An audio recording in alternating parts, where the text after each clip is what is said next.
Can we have Balaji sir and Jayachandra sir onto the stage, please? Balaji sir, sorry, but we had to call you. Yes.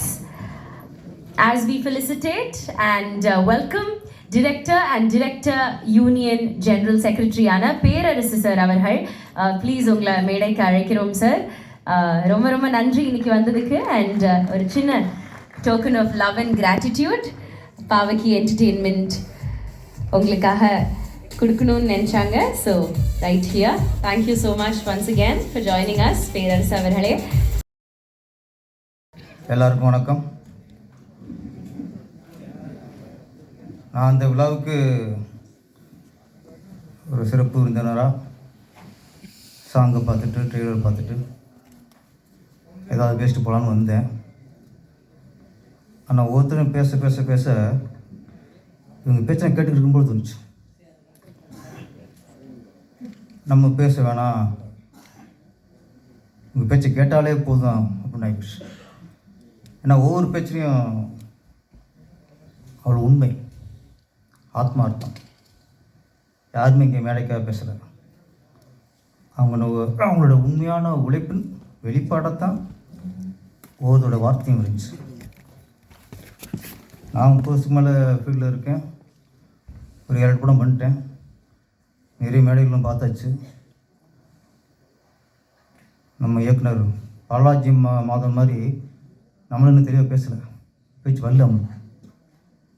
அவ்வளோ தெளிவாக பேசுகிறார், சரளமாக பேசுகிறார். எங்கேயுமே இந்த வார்த்தை ஜாலம் அது இல்லை. மனசில் பட்டதை, மனசில் உள்ளதை அப்படியே வெளிக்கொண்டு வந்தார். ஜெகன் சார் சொன்ன மாதிரி பாராளுமன்ற தேர்தல் டைம்.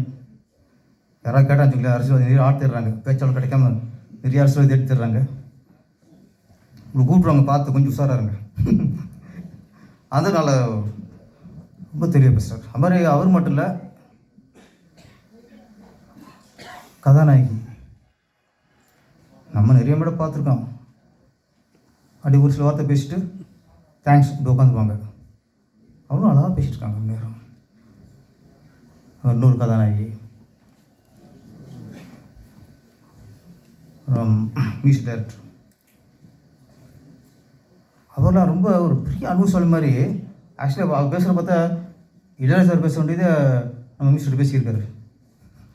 அந்தளவுக்கு ரொம்ப தெளிவாக இருக்காங்க. இந்த சின்ன வயசுலேயே அனுபவங்கள் அவங்கள பக்குவப்படுத்தி நினைக்கிறேன் மிஸ்டர்லாம். அடுத்து நம்ம கதாநாயகன் சிபி ரொம்ப நாளைக்கு அப்புறம் ஒரு அழகான கதாநாயகன் கிடைச்சிருக்காரு. ரொம்ப அழகான கதாநாயகன். அவரும் பேசுகிறாரு, ரஜினி ரேசி பேசியிருக்காரு, அவர் வாழ்க்கையை பேசிக்கிருக்காரு. இங்கே யாரும் ஒரு படத்தை பற்றியோ இல்லை. அப்போ நான் உண்மையிலே அவராக பேசும்போது நம்ம கற்றுக்க வேண்டிய விஷயம் நிறைய இருக்கோ அப்படின்னு உண்மையிலே எனக்கு தோணிச்சு. இந்த நிகழ்ச்சி என்னை பற்றி ஒரு நிறைவான நிகழ்ச்சி தான். அதில் ஒரு வார்த்தை சொன்னார், அஜித் சார் சொன்னார்ன்ட்டு. நானும் திருப்பதியில் அவர் ஹீரோ வச்சு இயக்கியிருக்கேன். அப்போது சில விஷயம் சொல்லுவார், நமக்கு ஷாக்காகும், இவ்வளோ கடந்து வந்திருக்காரா அப்படின்ட்டு. நான் என்ன ஒரு விஷயம், சாதித்தவங்க வெற்றி அடைஞ்சவங்க தான் பட்ட கஷ்டத்தை சொல்லும்போது தான் அது கஷ்டம். வெற்றி அடையாமல் சாதிக்காமல் நம்ம போராடிக்கு இருக்கும்போதே கஷ்டப்பட்டு இருக்கும்போதே நம்ம படுற கஷ்டம் சொன்னால் அது புலம்பல். அப்போ நம்ம கஷ்டம் சொல்கிறது கூட நம்ம வெற்றி அடையணும். வெற்றி அடையாமல் கஷ்டம் சொன்னோன்னா உனக்கு வேலையில் இட புலம்புறாங்க. வெற்றி அடைஞ்ச கஷ்டம் சொன்னால் தான் அது வரலாறு ஆகுது, அது ஒரு அனுபவமாக பார்க்குறோம். அப்போ கஷ்டம் சொல்கிறதுக்கும் நான் வெற்றி அடைய வேண்டியிருக்கு. சிபி சார், நீங்கள் ஒரு நாள் நினைக்கவில்லை, என்றோ ஒரு நாள் நீங்கள் சொல்கிற கஷ்டத்தை மற்றவங்க பாடமாக கேட்பாங்க, அது அனுபவமாக கேட்பாங்க. ஏன்னா ரொம்ப தெளிவாக இருக்கீங்க. ரொம்ப ஆனால் அவங்க சொன்னீங்க பார்த்தீங்களா, பிக் பாஸுங்கிறது டெம்பரவரின்ட்டு. மிகப்பெரிய உண்மை அது. அந்த நேரத்தில் அது ஒரு கவனம் இருக்கும் மக்களுக்கு. அது முடிஞ்சுன்னா முடிஞ்சிச்சு. நிறைய பேர் நல்லா இருந்து நல்ல மார்க்கில் இருந்திருப்பாங்க, நல்ல பேர் இருந்திருப்பாங்க. பிக் பாஸ் போய்ட்டு வந்து பார்த்தா அதுவும் போயிடும். அதுவும் அப்படியே பார்த்துருக்கோம். அவங்க தெளிவாக இருந்திருக்கீங்க. வரும்போது 1000 கேமரா, அப்புறம் 500 கேமரா, கடைசி 5 கேமரா வந்து நிற்கும். ஆனால் உங்கள் வாழ்க்கை திரும்ப ஏறும். அது வேறு. நம்ம உழைச்சி, நம்ம உண்மையாக உழைச்சி, நம்ம போராடி வெற்றி அடைஞ்சதுக்கப்புறம் 500 மாறும், 500 5000 மாறும். அது கூட்டிகிட்டு போகும். கண்டிப்பாக உங்களுக்கு அது வரும். உங்கள்கிட்ட ஒரு தெளிவு இருக்குது, உழைப்பு இருக்குது. அது மாதிரி மியூசிக் டைரக்டர் அவரும் பல விஷயங்களை சொன்னார். அவர்கிட்ட பிடிச்ச விஷயம், நாங்கள் நிறைய மியூசிக் டைரக்டர் பார்த்துருக்கோம்.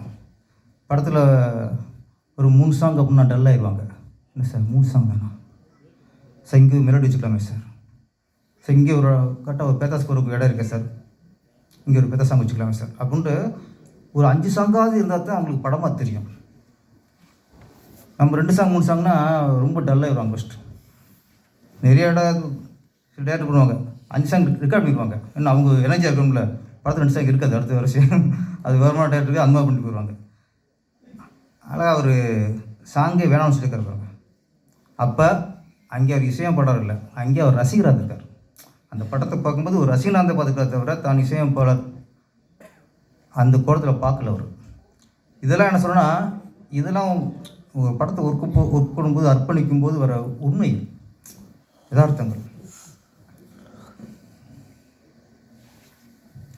2 ப்ரொடியூசர் நான் பாலாஜி மாதவன் சார் சொல்லும்போது ஒன்று வந்து உணர முடிஞ்சது.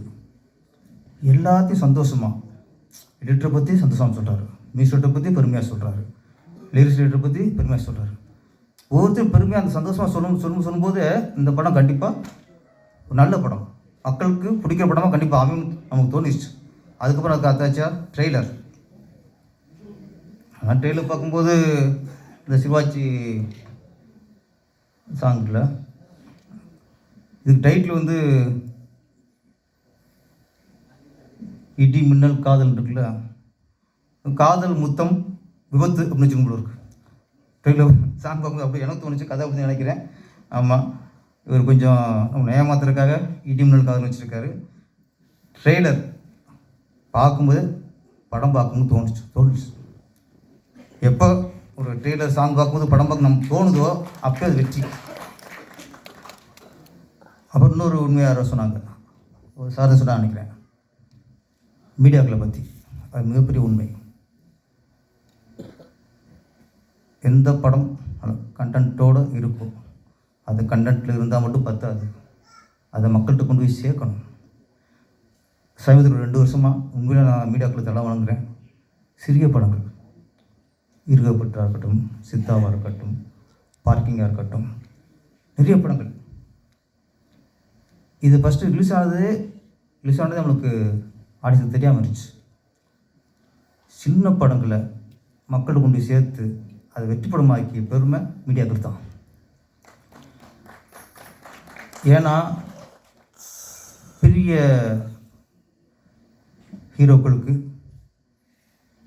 அது பக்கமே மீடியாக்கள் ஓடாமல், ஏன்னா இன்றைக்கி ஹீரோக்கள் கையில் தான் சினிமாவும் இருக்குது, அவங்க பிடியில் தான் இருக்குது. அப்போ 100 கோடி 200 கோடி சம்பளம் வாங்குகிற ஹீரோக்கள் அவங்களுக்கு வந்து சப்போர்ட் பண்ண அவசியம் இல்லை. ஏன்னா அவங்களுக்கு கோடிக்கணக்கான ரசிகர் வச்சுருக்காங்க. அதுதான் அவங்களுடைய சம்பாதிச்ச மிகப்பெரிய சொத்து.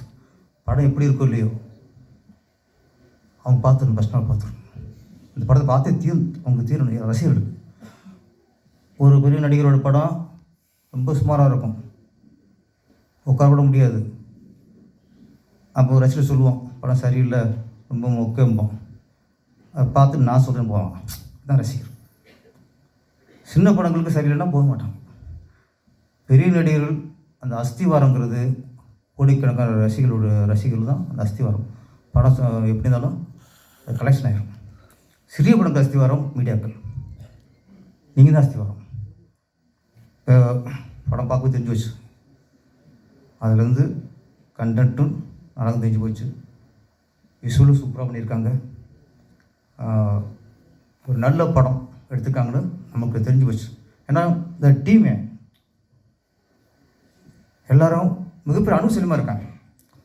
டேரக்டராக இருக்கட்டும், மியூசிக் டேரக்டராக இருக்கட்டும், வசனத்தாக இருக்கட்டும், எல்லோரும் நல்ல சிறு வயசில் மிகப்பெரிய அனுபவம் பெற்றவர்கள் தான் இதை ஒன்று சேர்ந்து இயக்கியிருக்காங்கிறது நல்லா தெரிஞ்சு வச்சு. அதனால் மீடியாக்கள் வந்து இந்த மாதிரி படங்களுக்கு சப்போர்ட் பண்ணணும்.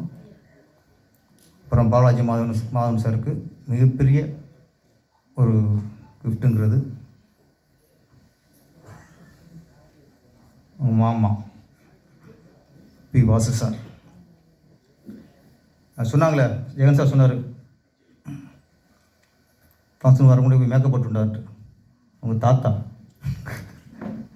எல்லாம் அந்த பிளட்டு மேக்கப் போடாமல் ஏற முடியாது சார். நம்ம படம் எப்போ நம்ம போய் போடுறது.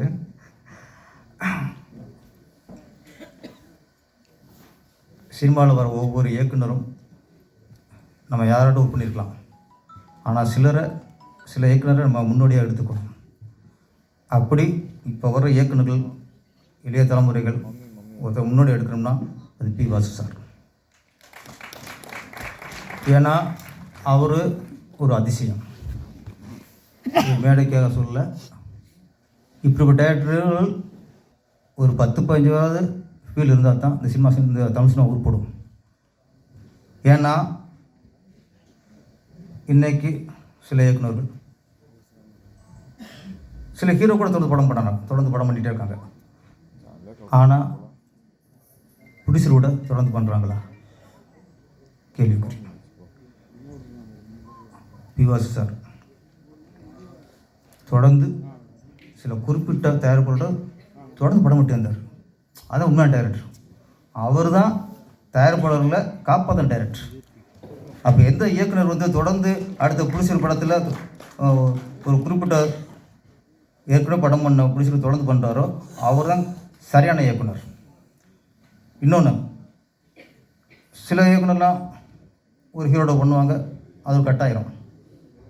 ரயில் சினிமா மாதிரி தான் இன்றைக்கி சினிமா வந்து ரயில் சினிமா மாதிரி தான். ஒரு படம் முடிஞ்சுன்னா அதுக்கப்புறம் டைரக்டர் ஃபோன் எடுத்துருவாங்க, கேமரா ஃபோன் எடுத்து படம் ஓடிச்சுன்னா அவங்க ஃபோனில் அந்த டேரக்டர் நம்பர் இருக்கும். படம் சுமாராக போச்சுன்னா ஹெல்ப் பண்ணிடுவாங்க. அப்படி தான் இருக்குது.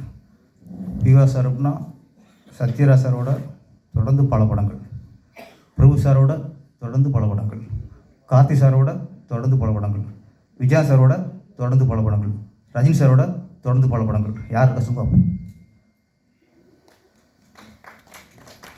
ஏன்னா அவர் ஹீரோக்களுக்கான இயக்குனர் இல்லை, அவர் மக்களுக்கான இயக்குனர். இந்த ஹீரோ வச்சு இந்த மாதிரி ஸ்கிரிப்ட் பண்ணால் ஜெயிக்கும், அவ்வளோதான். ஸ்கிரிப்டுக்காக அவர் ஹீரோவை யூஸ் பண்ணாரு தவிர ஹீரோவுக்காக ஸ்கிரிப்டை யூஸ் பண்ணல. இந்த மாதிரி இயக்குனர்கள் வேணும், இன்னும் வேணும். இந்த இயக்குனர் அவனை முன்னோடியாக எடுத்துக்கணும். என்றைக்கு நம்ம ஹீரோ சொல்கிறத நம்ம கேட்டோமோ அவர் டைரக்டர் இல்லை, அவங்க ஹீரோவுக்கு அடிமை. நம்ம சொல்கிற ஹீரோ கேட்டால் தான் நம்ம டைரக்டர். அப்போ பிஎஸ் சொல்கிறது தான் ஹீரோக்கள் கேட்பாங்க. அதனால் தொடர்ந்து ஹிட் கொடுக்க போச்சு. அப்போ அவர் டைரக்டர். இவருக்கு உங்களுக்கு மட்டும் இல்லை, வர இளைய தலைமுறை எல்லா இயக்குனருக்கும் பிஎஸ் மாதிரி ஆளுங்க முன்னோடியாக எடுத்துக்கணும். அவங்களுக்கு தெரிஞ்சுக்கணும் எப்படி இவர் தொடர்ந்து பண்ணார், எப்படி இத்தனை படம் தொடர்ந்து ரஜினியோட பண்ணுறாரு, ஒரே பிடிச்சிக்க எப்படி இத்தனை தொடர்ந்து பண்ணுறாரு அப்படின்னா அது ஆராய்ஞ்சாலே போதும் நம்ம எப்படி நடந்துக்கணும். ஆனால் அந்த வழியில் நீங்கள் வந்துருக்கீங்க, அது உங்களுக்கு மிகப்பெரிய பெருமையான விஷயம். இடி மின்னல் காதல் டைட்டில் ஒரு கேட்சிங் ஃபஸ்ட்டு ரைட்டு, ஒரு கேட்சிங். அப்புறம் ஹீரோ கதாநாயகில் ரொம்ப ரொம்ப அழகாக இருக்கீங்க. ஆமாம், அந்த கிறிஸ்டடிக்கு எப்போ அடிக்க போகிறாங்க போது நமக்கு டெம்ட் ஏறுது அப்படியே. ஆமாம், அடித்தோம் டக்குன்னு எங்கேயோ விழுந்துட்டான், என்னடா அது அங்கே சாக்காகி போயிடுச்சு. இந்த படம் மிகப்பெரிய வெற்றி அடையணும், இயக்குனராகவும் மிகப்பெரிய வெற்றி அடையணும் பாலாஜி மாதவன் அவர்கள், கேமராமேன் அவர்களும் வெற்றி அடையணும், புடிச்சலாக வெற்றி அடையணும். நீங்கள் புடிச்சலாக வெற்றி அடைஞ்சால் தான் அடுத்து இது மாதிரி நீங்கள் புது முயற்சி நல்ல இதில் பண்ண முடியும். ஏன்னா என்ன தான் ஹிட்டு கொடுத்தா கூட இன்னொரு புடிச்சலை நம்பி இருக்குங்கும் போது பெரிய போராட்டமாக இருக்குது. பிடிச்சிருக்காது சொல்லி ஓகே பண்ணுறதுக்குள்ள அது அவங்க நம்முடைய வேவ் லென்த்து நம்மளுடைய டேஸ்ட் அவங்களுக்கு இருக்க வேண்டிய இருக்குது. இல்லைன்னா அவங்க ஒரு ஏதோ ஒரு கோணத்தில் இருக்காங்க, அவங்க ஒரு கற்பனையில் இருக்காங்க, அவங்க என்னத்துக்காக சொல்லி முடியல போகலாம்.